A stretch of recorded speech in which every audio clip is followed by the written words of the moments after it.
Carlos Cruz-Diez double Physichromie is located right here at the University of Houston main campus and is one of this artist's largest sculptures he ever created.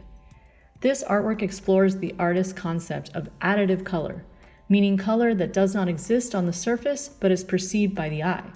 As you walk around this sculpture, you begin to see shades of purple, blue, and green that aren't really there. Double Physichromie shows Cruz-Diez's intense interest in color and color theory, and is the perfect inspiration for our public art studio project today. Here are the materials you will need. First, print out your Chromo color spinner template, or templates. The first template is a blank template that you can color in yourself. The second one features colors specific to Carlos Cruz-Diez's work, as well as a special surprise colored in template. And then the last template, template 3, is specifically for those with CVD, or color vision deficiencies.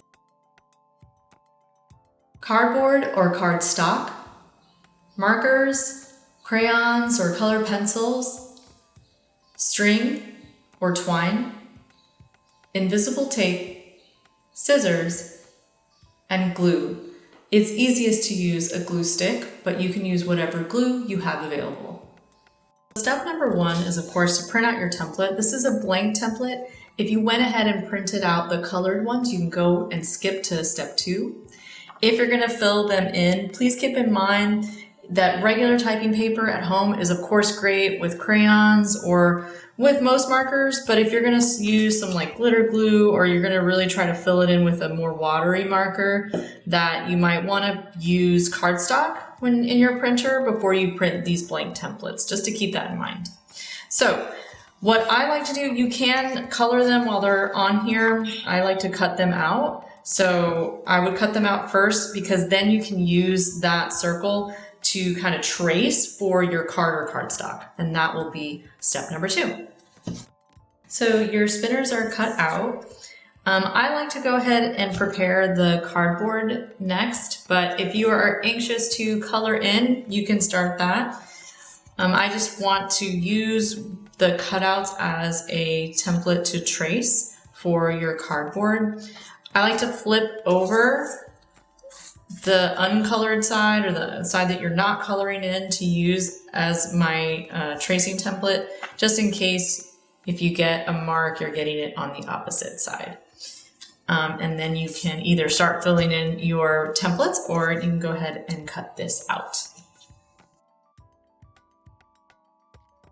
So now that you have your colored in templates and you've cut out your cardboard, the next step is to go ahead and glue your colored in template onto your cardboard.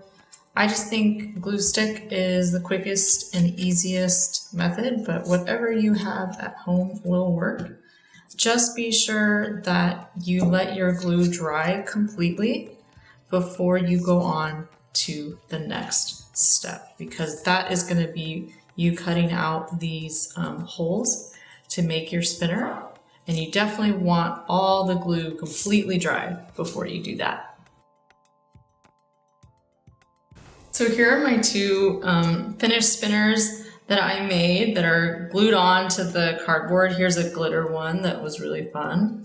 So what you're going to do now is cut the holes where you see the circles, and you can use an X-Acto knife to cut the holes. I think an X-Acto knife is the safest and easiest way to do this. Or if you have a small paring knife in your kitchen, or maybe even those small scissors that sometimes people use for fingernails, those are all good choices. You could try to poke a hole with the edge of your scissors, but I think that is a little dangerous. If you are a child watching this, please ask your parent or guardian before you use anything sharp, because I don't want you to hurt yourself. So go ahead and cut your holes, and then we'll move on to the next step. So now you're on to basically the last step, which is getting your string. This is just some like craft twine that I had laying around. You're gonna cut about 3 feet of string.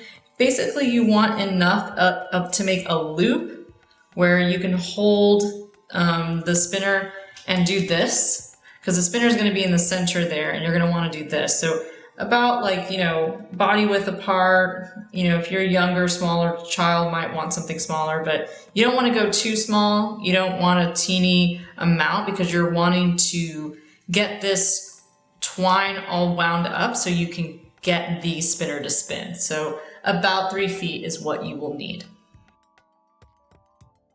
So now that you've cut your string, you may want to use invisible tape for this next part. So just use a little bit. And for each end of your string, you can kind of see here how it likes to come apart, especially if you're using twine or yarn. And you're going to take that little bit of tape and loop it around the end of your string, kind of like a shoelace cap.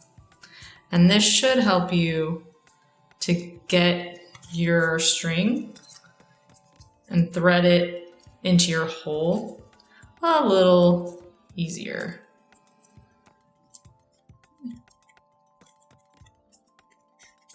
There we go.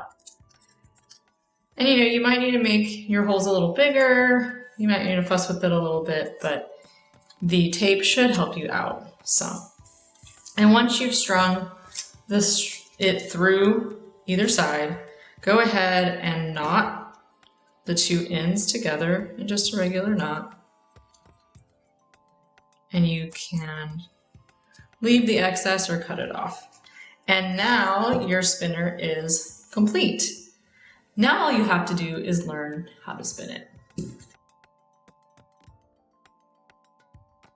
So now that you've finished your spinner, you got everything together, what you want to do is learn how to spin it, which takes a little bit of practice. So you're going to start with twirling the edges around your index finger and then manually spin it by gently doing this so that you're getting the string wound up around itself. Do it for maybe 30 seconds, even a minute. The longer, probably the better. When you think it's kind of wound up enough, the next step is to pull apart your string.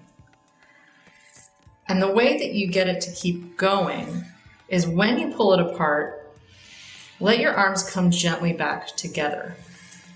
See how the string is really starting to wrap around itself? It goes from one side of the spinner to the other, almost into a knot. And that is what keeps it going. So you're not just pulling it out and staying there, you're pulling it out and kind of coming back in, almost like a yo-yo. And that allows you to keep spinning it for as long as you want.